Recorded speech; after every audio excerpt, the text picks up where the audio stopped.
안녕하세요. 푸켓치북입니다. 이번에는 시장의 빌런들이란 책을 소개해드리도록 하겠습니다. 당신이 소비하는 사이 그 기업들은 세상을 끝장내는 중이다. 이완배 지음 1971년 서울에서 태어나 서울대학교 국제경제학과를 졸업했으며 동아일보 사회부와 경제부에서 기자로 일했다. 네이버 금융시스템 팀장을 거쳐 2014년부터 민중의 소리에서 경제 담당 기자로 일하고 있다. 두 자녀를 사랑하는 평범한 아빠로서 아이들에게 좀 더 나은 세상, 좀 더 가치 있는 행복을 물려주고 싶다는 소박한 꿈을 갖고 있다.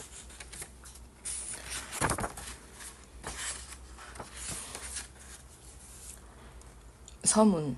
작은 돌부리에 거대 기업이 쓰러질 수도 있다. 미국의 자동차 제조사 제너럴 모터스의 차량에서 각종 결함이 발견된 일이 있었다.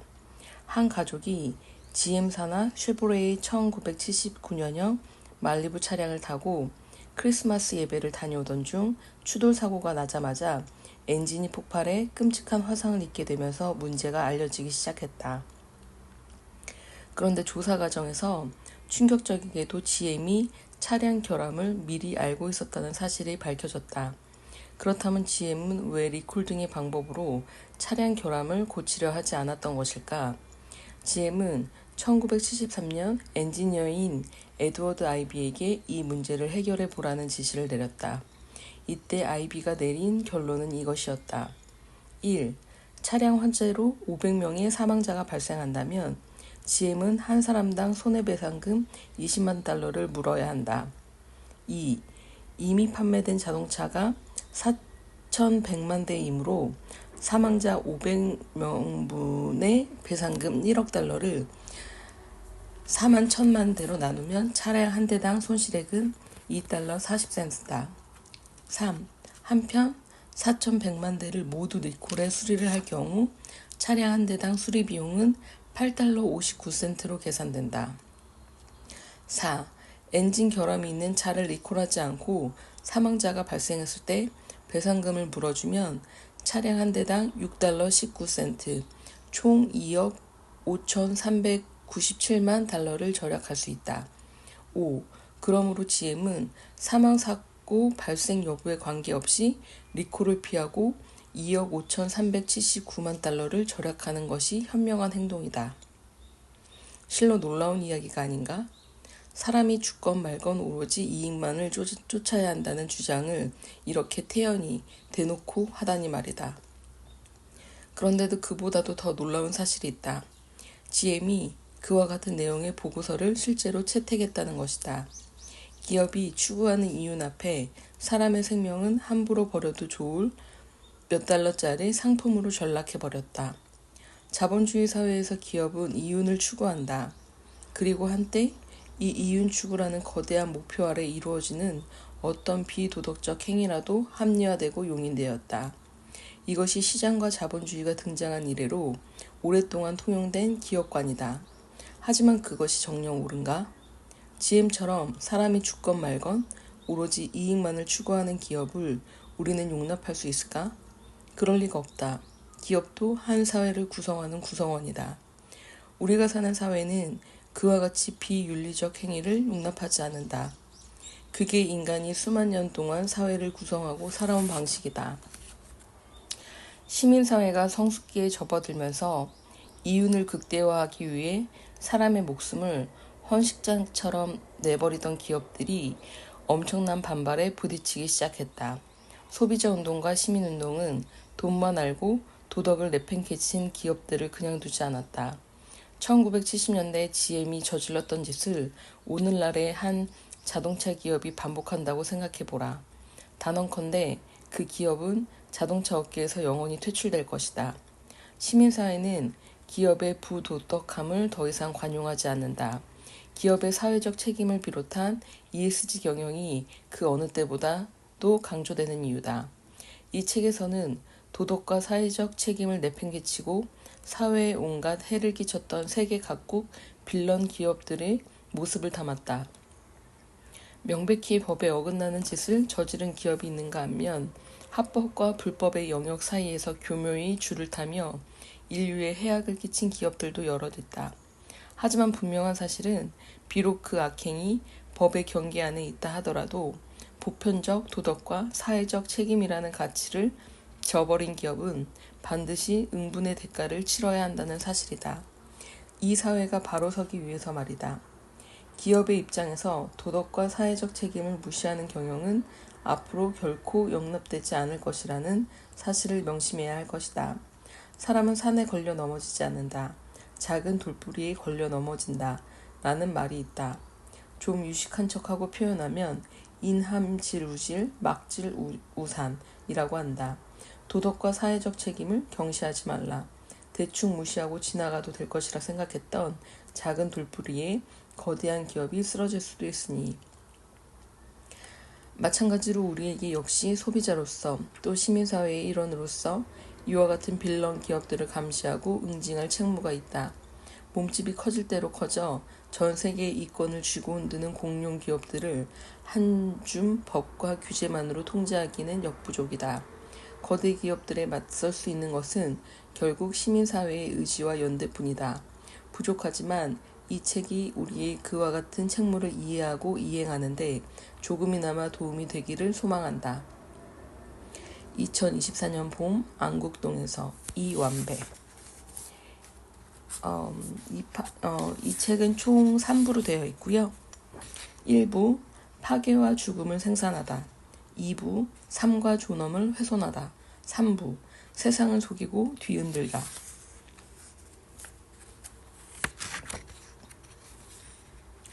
1부 파괴와 죽음을 생산하다.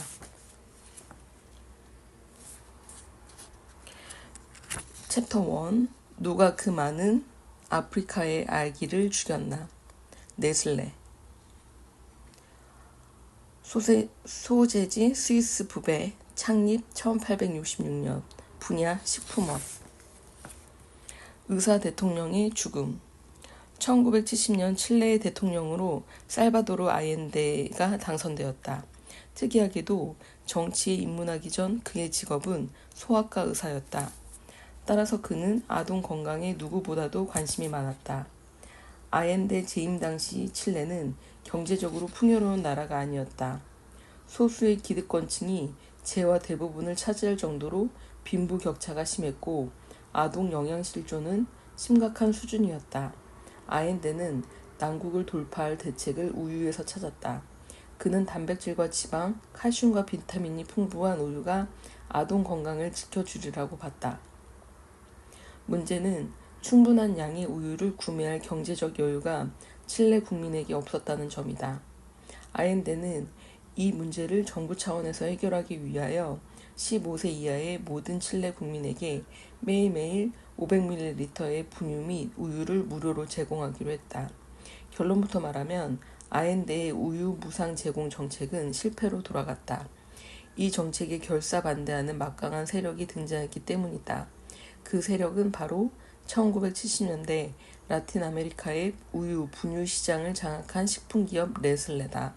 칠레 정부는 제값을 치르고 우유를 구매하려 했지만 네슬레는 단 한 잔의 우유도 팔 수 없다며 버텼다. 정부가 우유를 무료로 나눠주면 회사가 그동안 챙겨온 막대한 이익이 사라질까 두려워서였다. 네슬레는 미국과 유럽 강대국의 정부에 노비를 벌여 아옌데 정권을 압박했다. 특히 세계 최초로 선거를 통해 사회주의 정부를 세운 아옌데의 영향력을 염려한 미국은 가진 경제 제재를 동원하여 칠레 경제를 피폐하게 만들었다. 분유 제조 회사를 협박해 칠레로 분유를 수출 못하도록 막는 것을 시작으로 1970년대 칠레의 가장 큰 돈벌이 수단이었던 구리 수출을 무력화하고자 미국이 보유한 구리를 시장에서 모조리 풀어서 가격을 폭락시켰다. 또 칠레 운수업계의 파업을 조정하고 광산가 공장의 폐업을 부채질하기도 했다. 경제적으로 큰 곤란을 겪던 아옌데 정권은 결국 1973년 군사 반란에 무너졌다. 아옌데는 반란군에 맞서 끝까지 총을 들고 항전했지만 최후의 순간 스스로 목숨을 끊었다. 이때 반란군을 강력하게 후원한 곳이 미국 중앙정보국 CIA다. 미국의 후원에 힘입어 칠레의 새 대통령 자리에 오른 반란군 수장 아우구스토 피노체트는 집권 이후 17년 동안 무자비한 독재를 펼쳐 칠레 역사상 최악의 학살자로 자리매김했다. 세계 최대의 식품기업이 사람을 죽인다고? 1866년 스위스에서 설립된 네슬레는 유제품, 유아식품, 생수, 시리얼, 커피, 과자 따위를 제조, 판매하는 회사다. 우유나 파는 기업이 크면 얼마나 크겠어 하고 얕잡아 봐선 곤란하다. 기업의 크기를 평가할 때 보편적으로 적용하는 기준이 시가총액이다. 시가총액이란 쉽게 말해 그 기업의 주식을 모조리 사들이려면 얼마가 필요한지를 계산한 수치다.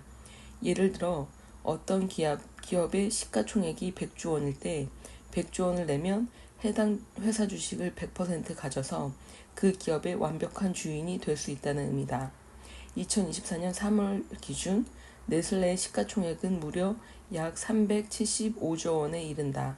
반도체와 휴대전화 사업으로 글로벌 기업 반열에 오른 삼성전자의 같은 시기 시가총액이 약 550조 원이고 세계적인 식음료 기업 코카콜라 시가총액이 약 355조 원임을 고려하면 이는 엄청난 수치다. 네슬레의 가치가 코카콜라를 넘어 삼성전자에 버금간다는 이야기다. 하지만 아동 건강을 위한 제품을 주로 파는 네슬레는 뜻밖에도 아이들의 죽음에 매우 무관심했다. 아니, 무관심을 넘어 아이들의 죽음을 방조하거나 조장하기도 했다. 살바도르 아엔데의 개혁을 좌초시켜 칠레 아이들을 죽음으로 내몬 것은 하나의 예에 불과하다. 2021년 2월 네슬레를 비롯한 7개 회사는 코트디부아르의 카카오 농장에서 아이들이 노동을 착취당하는 사실을 묵인한 혐의로 인권단체 IRA에 의해 피소됐다. 네슬레 등은 농장 일의 효율을 높인다는 명목으로 아이들의 맨몸에다가 살충제와 제초제를 바르고 고된 노동 현장에 내몰았으며 그렇게 수확한 카카오는 초콜릿 제품의 원료로 쓰였다. 피해자들은 16세 미만의 나이에 농장으로 끌려가서 수년간 임금도 제대로 받지 못한 채 일했다. 아이들의 건강을 생각한 제품을 만든다는 회사가 그 제품을 만들기 위해 아이들을 죽음으로 내모는 상황, 이 얼마나 모순적인가. 아프리카의 눈독들인 네슬레. 출산율은 사회의 풍요를 비추는 거울과도 같다. 다시 말해 사회가 풍족하고 살기 좋을수록 출산율이 높아지고 반대로 사회가 험악하고 살기 어려울수록 출산율은 떨어진다는 뜻이다. 미국의 출산율을 보면 이러한 경향이 명확하게 드러난다. 미국 국립보건통계센터의 자료에 따르면 1920년대 초 15세에서 44세 여성 1000명당 출생아 수는 120명에 육박했다. 그러다가 제2차 세계대전 1939년에서 1945년이 발발한 이듬해인 1940년에는 그 수가 80명 이하로 떨어졌다. 사람들이 전쟁통에 아이 낳기를 꺼린 탓이다. 이 숫자는 종전 직후인 1946년부터 폭증해 1950년대에 다시 120명대를 뚫었다. 그 시기에 태어난 사람들을 베이비붐 세대라 부른다. 1946년에서 1964년에 출생한 베이비붐 세대는 현재 미국 인구의 20%를 넘는다. 전쟁이 끝난 뒤 희망을 발견한 미국인들이 다시 아이를 낳기 시작한 덕분이다. 자본주의 황금기라 불린 전후 호황기가 지나고 유류 파동으로 미국 경제가 흔들리자 1970년대 여성 1000명당 출생아 수가 다시 80명 이하로 폭락했다. 급격히 감소하는 출산율에 직격탄을 맞은 기업이 바로 네슬레였다. 네슬레의 주력 제품이 분유였기 때문이었다. 네슬레로서는 부쩍 줄어든 분유 판매량을 늘릴 새로운 방법을 찾아야 했다. 이때 네슬레가 눈을 돌린 곳이 아프리카다. 네슬레는 본격적으로 분유를 판매하기 전에 무료 분유 샘플을 아프리카 전역에 뿌려댔다. 유럽의 건강하고 통통한 아기들은 모두 모유 대신 분유를 먹는다. 라는 광고 문구와 함께 말이다. 그렇지 않아도 가난에 찌들었던 아프리카의 엄마들은 네슬레가 나눠주는 공짜 분유 샘플을 덥석 받아 아이들에게 먹였다. 이것이 비극의 시작이었다. 분유를 먹은 아기들이 설사와 구토 등 배앓이 증상을 보이면서 죽어나갔다. 이유는 간단했다. 기본적으로 분유는 젖병으로 먹인다. 따라서 위생을 위해 반드시 젖병을 소독해야 한다. 하지만 당시 아프리카에는 젖병을 소독할 주방시설이 거의 없다시피 했다. 물도 끓이지 않고 마시는 형편에 젖병을 어떻게 소독한단 말인가. 더 큰 문제는 네슬레가 무료 판촉을 중단한 뒤부터 시작됐다. 엄마의 젖은 아이가 주기적으로 빨지 않으면 말라버린다. 즉, 한번 모유 수유를 중단하면 되돌아오는 것이 거의 불가능하다는 의미다. 네슬레가 분유 샘플을 뿌린 까닭은 바로 이 때문이다. 한 번 분유를 입에 댄 아기는 분유를 끊을 수 없다는 사실을 회사는 너무나 잘 알고 있었다. 그러나 슬프게도 아프리카의 엄마 가운데 상당수는 분유값을 감당할 능력이 없었다. 다시 모유를 먹이려 해도 이미 젖은 말라버렸다. 엄마들은 어쩔 수 없이 아기들에게 마른 젖을 억지로 물리거나 턱없이 묽게 탄 분유를 먹였고, 제대로 영양분을 공급받지 못한 아기들은 영양실조로 죽어나갔다. 네슬레는 많은 분유를 팔았지만 그 결과로 아프리카의 아기들은 목숨을 잃어야만 했다. 소비자들, 네슬레와 맞서다. 네슬레의 악행이 알려지자 미국과 유럽의 뜻있는 사람들이 네슬레를 규탄하는 시민행동에 나섰다.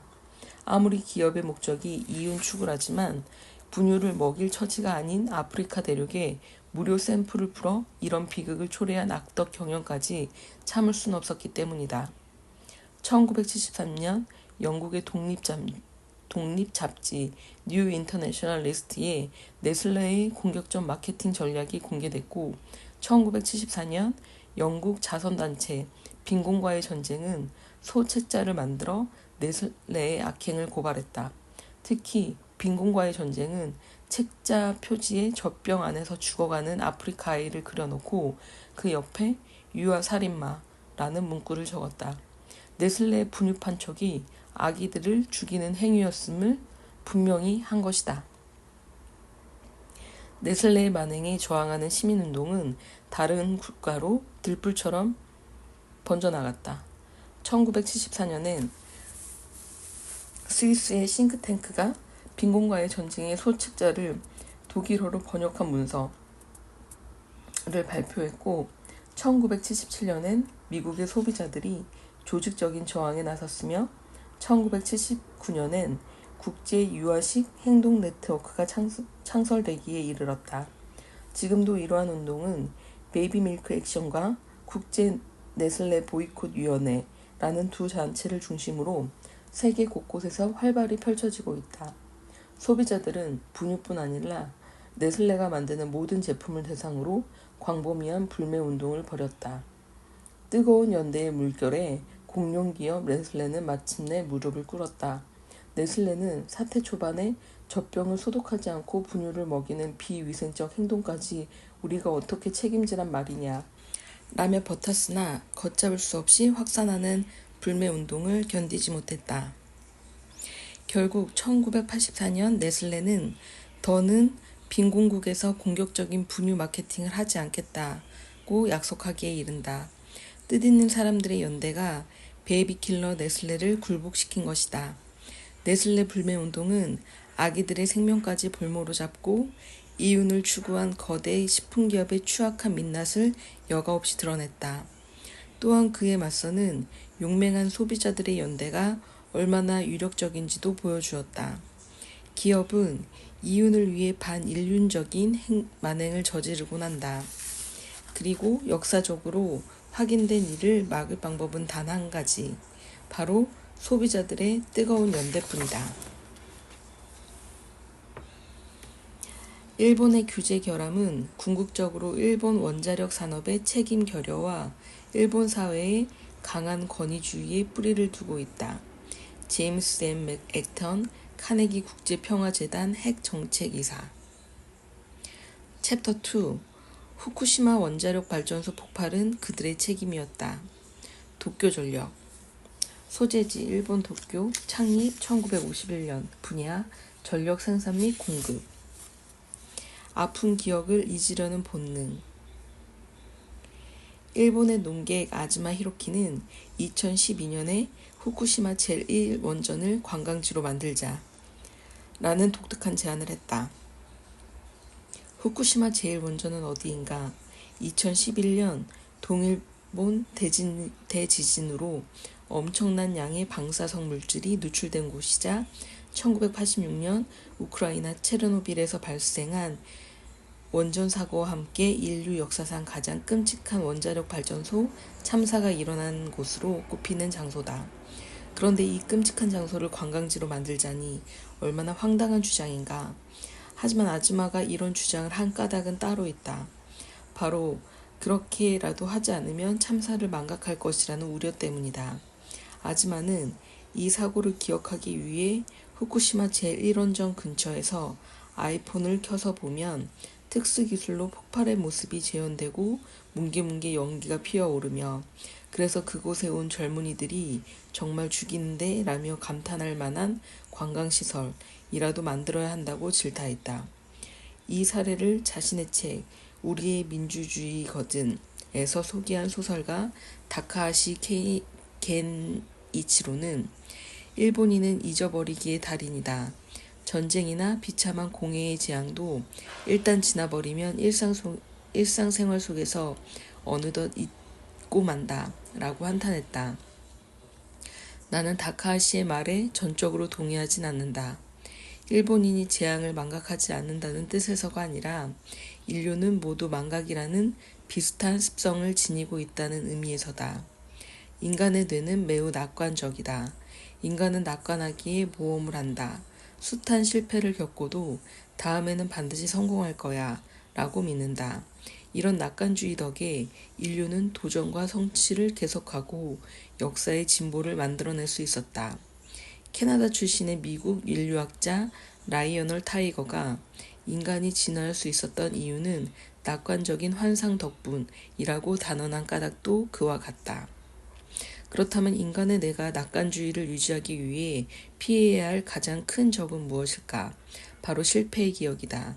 고통스러운 실패의 기억이 강렬하게 남은 사람은 절대로 낙관주의자가 될 수 없다. 예를 들어 한 부족이 사냥을 시도했다가 실패하여 부족원들만 잔뜩 잃었다고 상상해보자. 이렇게 실패한 기억이 뇌리에 강하게 남으면 그 부족은 두려움 때문에 절대 사냥에 재도전하지 못한다. 이를 피하기 위해 뇌는 새로운 방법을 찾는다. 실패의 기억 혹은 아픈 기억을 잽싸게 제거해버리는 것이다. 그와 관련해 인지신경과학자이자 유니버시티 칼리지 런던의 실험심리학 교수인 탈리 샤롯은 인류는 살아남기 위해 망각이라는 기법을 사용한다고 주장했다. 뇌가 나쁜 기억을 빨리 잊어버리려 하는 근본적 이유가 바로 여기에 있다. 잊어선 안 될 사고들. 이런 습성 탓에 일본인은, 아니 인류는 원전 참사의 아픈 기억을 자꾸 잊으려고 한다. 많은 사람이 당시의 사고를 두고 맞아 그런 일이 있었지 정도로 가볍게 넘긴다. 하지만 체르노빌과 후쿠시마의 원전 사고는 절대 그렇게 잊을 일이 아니다. 독자 여러분에게 놀라운 사실 하나를 알려드리겠다. 체르노빌 원전 사고는 무려 38년 전에 벌어졌다. 그렇다면 지금은 이 사고를 다 수습했을까?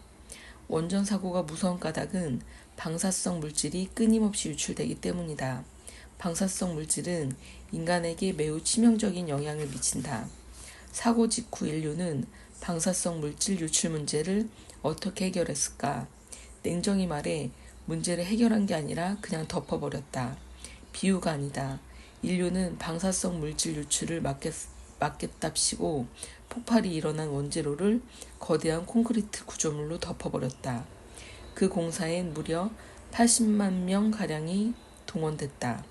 이토록 많은 인원이 동원된 이유는 방사성 물질이 워낙 위험한 탓에 노동자가 현장에 몇 초 이상 머무를 수 없었기 때문이다. 부디 자세히 읽어주길 바란다. 몇 시간 혹은 몇 분이 아니라 몇 초 이상 머무를 수 없었다. 그만큼 방사성 물질은 위험하다. 이 당시 현장에서는 말 그대로 초단위로 노동자들을 교대시켰다. 하지만 이런 노력에도 불구하고 공사에 참여한 노동자 가운데 상당수가 방사성 물질에 노출돼 젊은 나이에 목숨을 잃거나 병에 걸렸다. 게다가 이 콘크리트 구조물에는 30년이라는 유효기간이 있어서 지난 2010년부터 방사성 물질 유출을 막는 구조물을 새로 지어야 했다. 이 말은 사고가 난 지 30년이 지나도록 인류는 방사성 물질 유출 문제의 근본적 해법을 찾지 못했다는 뜻이다. 2016년에 완공된 두 번째 콘크리트 구조물의 수명은 100년이다. 이게 무슨 뜻일까? 앞으로 100년 안에 해법을 찾지 못하면 인류는 체르노빌 원전에 또다시 콘크리트를 덧입혀야 한다. 즉 인류는 문제를 해결한 게 아니라 단지 100년이라는 시간을 번 것뿐이다. 그런데 만약 사고 현장에 지진이라도 난다면, 그래서 구조물이 무너진다면 그것으로 끝이다. 콘크리트 구조물 안에 갇혀있던 막대한 양의 방사성 물질이 또 우크라이나 일대를 덮칠 것이고 인류는 다시 한번 거대한 지옥을 맛보게 될 것이다. 이래도 원전 사고를 쉽게 잊을 수 있단 말인가? 그들은 오로지 돈벌이에만 신경 썼다. 2011년 사고가 발생한 후쿠시마 제1원전은 도쿄전력이 소유, 관리하던 발전소였다. 그리고 당시 도쿄전력은 공기업이 아닌 사기업이었다. 도쿄전력이 사기업이었다는 사실은 이 사건의 핵심을 파악하는 데 매우 중요하다. 왜냐하면 사기업이 최우선으로 삼는 목표는 오로지 이윤, 즉 돈벌이이기 때문이다. 우리나라에 전력을 공급하는 기업은 한국전력공사라는 공기업이다. 중앙정부나 지방자치단체가 소유, 운영하는 공기업의 가장 중요한 설립 목적은 이윤이 아니라 공공복리다. 따라서 한전은 돈 버는 것을 최우선 가치로 두지 않는다. 반면에 사기업의 가장 중요한 목표는 앞서 말했듯이 이윤이고, 따라서 공기업과 사기업이 원전을 운영하는 태도는 완전히 다를 수밖에 없다. 공공복리를 중시하는 공기업이 안전을 최우선 가치로 삼는다면 돈벌이를 중시하는 사기업은 안전을 유지하는 데 드는 비용조차 아끼려 드는 것이다. 후쿠시마 제1원전 폭발 사고는 2011년 3월 11일 일본 동북부 태평양 연안에서 발생한 초대형 지진에서 비롯했다. 동일본 대지진 혹은 도쿠 대지진으로 불리는 바로 그 재난이다. 원전이 주로 바다를 끼고 건설되는 까닭은 전력을 생산하는데 냉각수가 필요하기 때문이다. 원전에선 우라늄 핵 분열로 생긴 열을 이용해 물을 끓인 뒤 이때 발생하는 진기로 터빈을 돌려 전기를 생산한다. 그 과정에서 발생하는 열이 매우 뜨거워 반드시 냉각수를 식혀줘야 한다. 뜨거운 냄비는 차가운 물을 받아놓은 대야 안에 넣어두면 빨리 식는 것과 같은 원리다. 문제는 핵 발전을 통해 발생하는 열이 엄청나 이를 식히는 데 사용되는 물의 양 역시 어마어마하다는 데 있다. 크기에 따라 조금씩 다르지만 원전 한 기에 쓰이는 냉각수의 양은 대개 1초당 50에서 60톤에 이른다. 이것이 주로 바닷가에 원전을 짓는 이유다. 그런데 2011년 일어난 대지진으로 높이 15m에 이르는 거대한 쓰나미가 후쿠시마의 원전을 덮치고 말았다. 이 바람에 원전 일부가 물에 잠겨 냉각수를 공급하는 펌프의 전력 공급이 중단됐다. 냉각수가 부족해지자 원전 내부가 뜨거워지기 시작했다. 원전이 용광로와 비슷해졌다고나 할까? 결국 내부에서 폭발이 일어났고 그로 인해 대량의 방사성 물질이 누출됐다. 이게 바로 후쿠시마 원전 사고의 요지다. 인류에게 지은 씻지 못할 죄. 사고를 수습하는 과정에서 도쿄전력은 오판을 거듭했다. 냉각수 펌프 작동이 중지되었을 때 열을 식히기 위해 바닷물을 직접 퍼부어서라도 원자로를 식혔다면 문제가 해결됐을 것이다. 하지만 사기업이었던 도쿄전력은 그렇게 하지 않았다. 정제된 냉각수가 아닌 소금기를 머금은 바닷물을 그대로 원자로에 쏟아부을 경우 그 원자로는 더 이상 사용할 수 없어 폐기해야 하기 때문이다. 결국 이 돈을 아끼려다 방사성 물질이 유출되는 대참사가 벌어졌다. 도쿄전력이 지은 죄는 그뿐만이 아니었다. 발전소 노동자 대부분이 사고 당일에 퇴근해 버린 것도 참사를 키운 중요한 원인으로 지적된다. 지진 직후 도쿄전력은 현장 노동자들에게 퇴근할지 말지는 현장에서 알아서 판단하라는 무책임하기 짝이 없는 지시를 내렸고, 이 지시를 받은 현장 노동자들 대개가 퇴근해버렸다. 여기서 중요한 점은 그 노동자들 대다수가 도쿄전력 본사 소속이 아니라 외부 업체에서 파견 나온 저임금 노동자였다는 사실이다. 이 또한 도쿄전력이 비용을 아끼려고 부린 교묘한 수법이었다. 사고의 총책임자인 도쿄전력 사장 시미즈 마사타카의 무책임한 태도 역시 전 세계의 분노를 자아냈다. 시미즈는 사고가 발생하고부터 29시간 뒤인 2011년 3월 13일에 단 한 차례 기자회견을 하곤 잠적해버렸다. 노동자 300여 명이 현장에서 냉각 정상화를 위해 사투를 벌이는 동안에도 시미즈는 현장에 나타나지 않았다. 그가 후쿠시마를 찾은 때는 참사가 발생하고 무려 한 달 뒤인 4월 11일이었다. 시미즈는 사고 3년 전인 2008년에 도쿄전력 사장으로 취임한 인물로 그의 별명은 비용 감축의 귀재였다. 오로지 이윤만을 추구하는 사기업 도쿄전력에 가장 적합한 경영자였던 셈이다. 이 밖에도 도쿄전력이 저지른 오류는 일일이 나열하기 불가능할 만큼 많다. 결국 사고 이후 도쿄전력은 회생할 수 없는 손실을 보았고, 이듬해 정부로부터 공적 자금을 지원받아 사고 수습 비용을 마련하며 중앙정부 소유의 공기업으로 변신했다. 체르노빌 사고가 남긴 교훈은 인류 역사의 원전 사고는 결코 다시 일어나선 안 된다는 것이었다.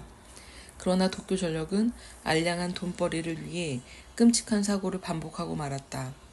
사고가 발생한 지 10수년이 지났고 사람들은 후쿠시마 참사를 점차 잊어간다. 하지만 도쿄전력이 지은 이 끔찍한 죄는 결코 잊어선 안 된다. 아무리 인류의 뇌에 아픈 기억을 지우려는 본능이 있다 해도 이 일만큼은 반드시 기억해야 한다. 몬산토는 세계에서 가장 악명 높은 기업 중 하나로 살충제와 GMO의 위험성에 관한 시위에 끊임없이 소환된다. 워싱턴 포스트 챕터 3 죽음을 생산하는 기업 몬산토. 소재지 미국 미주리. 창립 1901년. 해체 2018년. 분야 농업 생화학. 베트남 전쟁에 뛰어든 미국.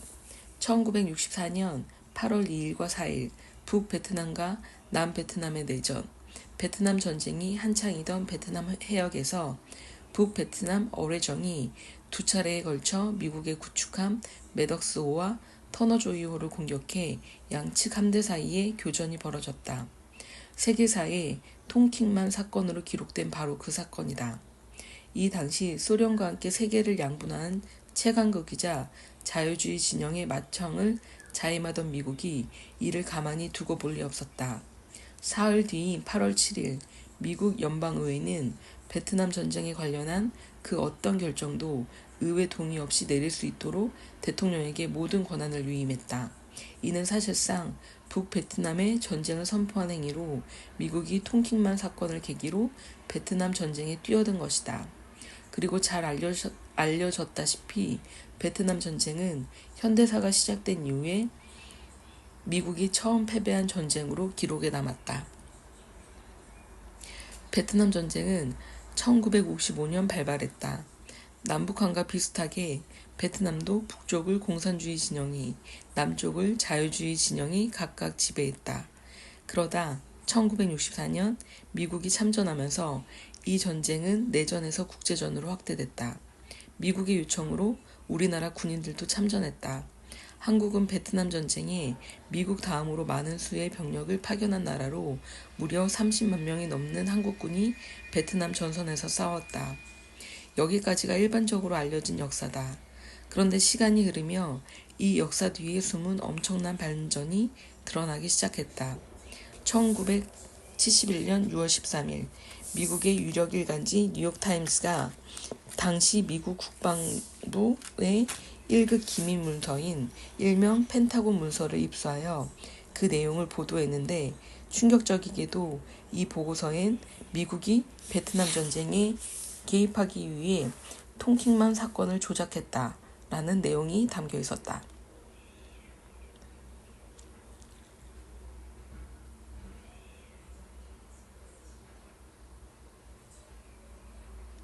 더 정확히는 1964년 8월 4일 북베트남의 2차 공격 자체가 존재하지 않았다.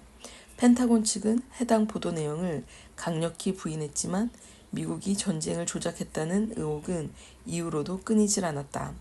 그러다가 베트남 전쟁 당시 미국 국방부 장관이던 로버트 맥너마라가 1995년에 회고 베트남의 비극과 교훈을 발간하면서 진상은 더욱 분명해졌다. 이 책에서 맥너마라는 베트남 전쟁은 미국의 자작극이었다라고 시인했다. 베트남 정부에 따르면 베트남 전쟁 사망자는 민간인을 포함해 300만 명에 이르는 것으로 추정된다. 피해 규모만 보더라도 베트남 전쟁은 현대사의 가장 비극적인 사건 가운데 하나였다는 얘기다. 이 전쟁으로 5천 명 이상의 한국군도 소중한 목숨을 잃었다. 미군 사망자도 5만 명이 넘는다. 이런 엄청난 전쟁이 미국의 자작극을 계기로 확대된 것이다. 이 사실은 무엇을 뜻할까? 베트남 전쟁의 피해가 그만큼 커질 줄 미국은 몰랐다는 것이다. 진정 베트남 전쟁이 이렇게 힘들 줄 알았다면 미국은 자작극까지 벌여가며 뛰어들지 않았을 테다. 그 당시 미국은 일단 참전하면 몇 달 안에 전쟁을 끝낼 수 있으리라고 확신했다. 동남아시아의 작은 국가 베트남, 그들이 당시 세계 최강국 미국을 상대로 무엇을 할 수 있었단 말인가. 에이전트 오렌지와 고엽제, 막상 전쟁에 돌입하자 미국은 상상을 초월하는 저항에 부닥쳤다. 무엇보다 미국을 괴롭힌 것은 북베트남 게릴라였다. 게릴라란 비정규 부대를 뜻한다.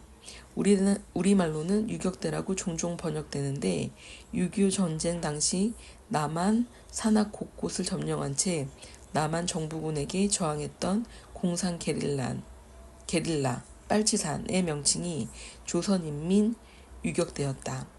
정규군과 달리 게릴라는 대개 군복도 입지 않는다. 전투 방식 또한 정규군과 아예 다르다. 이들이 벌이는 전투의 기본은 치고 빠지기다. 은신하기 좋은 산악 지형을 이용해 어디에든 숨어 있다가 기회를 노려서 번개처럼 상대를 기습한 뒤 바람처럼 사라진다. 정규군 간에 벌어지는 대포 쏘고 탱크로 미는 식의 전투는 하지 않는다는 이야기다. 미군은 베트남에서 이 게릴라들에게 혹독히 당했다. 왜냐하면 베트남은 게릴라전을 벌이기에 최적의 지형을 갖추고 있었기 때문이다. 끝없이 펼쳐진 열대우림 정글, 빽빽한 나무와 무성한 풀, 게릴라들이 몸을 숨기기에 그보다 적합한 땅에 또 있었을까? 베트남에 상륙한 미국 정규군은 정글에 몸을 감춘 뒤 번개처럼 기습을 거듭하는 게릴라들에게 그야말로 속수무책이었다. 미군이 자랑하는 강력한 폭탄도 무용지물이었다. 상대가 어디 있는지 대강이라도 알아야 폭격할 거 아닌가. 이 문제를 해결하기 위해 미군이 꺼내든 비장의 카드가 바로 고엽제다. 고엽제란 말 그대로 풀과 나무의 이파리를 시들게 하는 약품으로 이걸 뿌리면 울창한 베트남의 밀림도 모조리 말라버린다. 밀림에 숨어 게릴라전을 펼치던 북베트남군을 물리치기 위해 미군은 밀림의 씨를 말리는 전략을 수립한 것이다.